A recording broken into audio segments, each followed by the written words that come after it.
মুড়িগঙ্গা নদীতে ডুবে যাওয়া জাহাজ থেকে ছড়াচ্ছে তেল আর ছাইয়ের সংমিশ্রণে এলাকার জল ঘোলাটে হয়ে যাচ্ছে। দক্ষিণ 24 পরগনার হাতানিয়া দোয়ানিয়া নদীটি পেরিয়ে গেলেই মুড়িগঙ্গা নদী, যার একদিকে নাদাভাঙ্গা ও নদীকে কাকড়ামারি চর। গত 17 তারিখে মুড়িগঙ্গা নদীতে তলা ফুটো হয়ে ডুবে যায় বাংলাদেশি একটি বার্জ। এই বাংলাদেশি বার্জের আশেপাশে ছেয়ে আছে বহু বার্জ। তার মধ্যেই একটি বার্জ গিয়ে ওই ডুবে যাওয়া বার্জের 8 জন কর্মীকে উদ্ধার করে এনে তাদেরকে রাখে অন্য বার্জে। ভারতীয় জলসীমা আইন অনুযায়ী তারা বার্জের মধ্যে থাকলেও তাদের খাওয়া দাওয়া সব কিছু ভারতীয় এজেন্সি তাদের পাঠিয়ে দিচ্ছে ওই বার্জে। ইতিমধ্যে এই বার্জের মধ্যে থাকা তেলের ব্যারেল থেকে তেল বেরিয়ে আসছে। ছাই ভর্তি ওই জাহাজ থেকে বেরিয়ে আসছে তেল আর ছাইয়ের সংমিশ্রণ। ডুবন্ত জাহাজের তলা চড়াই ঠেকে যাওয়ায় একদিকে কাত হয়ে আছে, যার ফলে ওই এলাকার জল একেবারেই ঘোলা ও তেল ভাসছে। 15 তারিখে বেলা আনুমানিক 2টার সময় আমাকে জানায় যে আমাদের ক্যারিয়ার বাংলাদেশ ক্যারিয়ার এবং ইন্ডিয়ান ক্যারিয়ার মাধ্যমে জানতে পারি। ওরা আমাকে জানায় যে সোহান মানত নামে একটা জাহাজ থাকি ড্রাফ বাড়তেছে। আমাকে বলে যে আপনি ওই জাহাজটার গায়ে যান। পরে আমি ওই জাহাজটার গায়ে যাই। পরে ওখানে আমরা এক বেলা থাকি, জাহাজটা অনেক কাজ হয়ে যায়।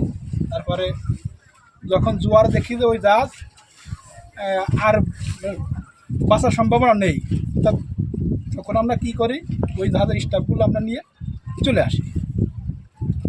এখন রেখেছেন আপনি? এখন ওরা আমাদের জাহাজে আসছে। এদের খাওয়া দাওয়া থাকা কীভাবে চলছে? ওদের খাওয়া দাওয়া যে আমাদের এখানে যে ইন্ডিয়ান যে এজেন্ট আছে ওরা ব্যবস্থা করে দিচ্ছে। আচ্ছা, এরা কি নিচে নামতেছে এই ইন্ডিয়ান জায়গায়, ভারতীয় বর্ষ জায়গায়? না, আমাদের তো এখানে নামা নিষেধ।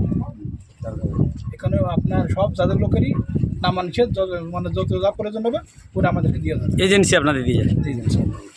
এই যে জাহাজটা কবলে পড়েছে, এখানে কি এনাদের নিয়ে আপনি এখনো থাকবেন এখানে? এখন যতদিন আমাকে থাকতে বলবে, যতদিন এজেন্ট যেভাবে যা বলবো সেভাবে চলালে ব্যবস্থা করে, সেভাবে আমার রাখতে হবে। বর্তমানে রয়েছে আমাদের। আর ওই জাহাজটার দিকেও নজর রাখবেন? ওগুলো আমরা খেয়াল রাখছি যে বাইরে কোনো লোক আসে কিনা বা কিছু করে কিনা।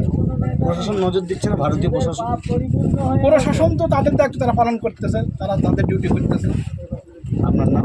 আমার নাম মোহাম্মদ শুকুর। আপনি কোন মোহাম্মদ? আমি বাজার মাস্টার। বাচ্চার নাম? সুলতান চন্দ্র। সুলতান মাস্টার। কি নাম বললেন? আর শুকুর মোল্লা, মোহাম্মদ শুকুর মোল্লা। আমরা ব্যান্ডেল থেকে জাহাজ থেকে মানে প্রায় লুট করে নিয়ে আসছি। এটা আপনারা কোথায়? বাংলাদেশে যান? হ্যাঁ, বাংলাদেশ। তো এটা কত পরিমাণে ছাই ছিল? 724 টনের। 724 টন। এর আগে একটা জাহাজ নূরপুরের কাছে ডুবেছিল। এরকম বেশ কয়েকটা জাহাজ আপনাদের ডুবে যাচ্ছে। এটা কি যান্ত্রিক গোলযোগের জন্য না রিপেয়ারিংয়ের সঠিক তত্ত্বাবধানের না, এই অসুবিধার জন্য? বিষয়ে বলা যাবে না, কারণ এই বিষয়ে আমাদের অত্যন্ত আইডিয়া নাই। হ্যাঁ, তো এখন এ কদিন আপনাদের খাওয়া দাওয়ার দিক দিয়ে কারা দিচ্ছে? আমাদের ক্যারিয়ার দিচ্ছে আর কি, মালিক জানা দিচ্ছে ক্যারিয়ার থেকে। ক্যারিয়ার আমাদের সম্পূর্ণ যতটা সম্ভব লাগে হেল্প করতেছে। আপনারা এখানে মানে উপরে এই ধরনের গিয়ে কোনো কেনাকাটা করতে পারছেন না?